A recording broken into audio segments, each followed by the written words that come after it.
Union Home Minister Amit Shah na mayai tangbal louduna ngarang phamkhiba Meepham aduda Manipur ki Chief Minister Yaohankhidaba do Manipur ki Meeyam amasung Manipur Leingak Ikaiba Pibani haina MPCC ki President K Meghachandra na phongdorakli Babuparada laiba mahaki official residence ta pangthokhiba paugi Meepham amada mahak na wafam ase phongdokladuna hai chahi amaga tha anirom suraba Manipur ki irang ase loisanaba ngarang Union Home Minister na mayai tangbal louduna pangthokhiba Meepham aduda state asigi Chief Minister Nongthumbam Biren saruk yakite Manipur ki oina DCP Chief Secretary amade Security Advisor oina saruk yakhe asi yauna luraba tanfam masida state asigi wa khanabada Chief Minister Yaohankhidaba haibasi state asigi Meeyam amasung state Leingak Ikaiba Pibani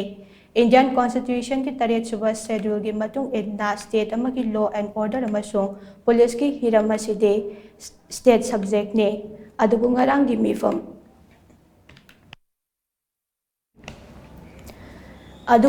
Meepham aduda legislator amata yaudana Meepham pangthokhiba se Indian Constitution gi mayuktane thawang asina center amasung state Leingak ani ki marakta mari fachilaktabagi mami ama chauna uba fangle orakliba phibam asina state asigi Meeyam ngaside khamthengna wanare pochai gi mamalsu asuki matik wangkhre Leingak ki scheme kaya mapung fana puthokpa ngamdrai Leingak ki loisang kaya ngaside paralyze oide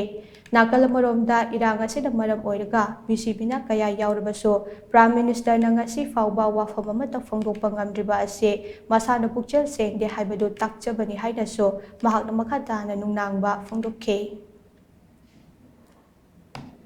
Central government amasung state government ga mari phatabasina maram oirakanda aikoi hojik chana thaknaba phangaktre hojik LPG cooking gas aikoi phangdre yamna shortage aikoi lere thau marang kaina phangdre adagi petroleum product makhai hojik phangdre chana thaknaba phangi basisu yamna wangba adagi pochai gi mamal se sida phangi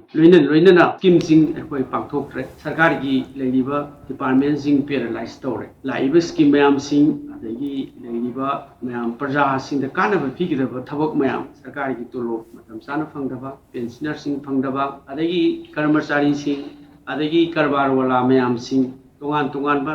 mayam industry mayam free movement national highway loinama security yauna chatpa ngamdaba masidi aikoi compromise tawningai leite santi poroktringai da santi laktringai da aikoi mayam na santi lakna honari santi porokna lawi poroktringai da aikoi siba tarabra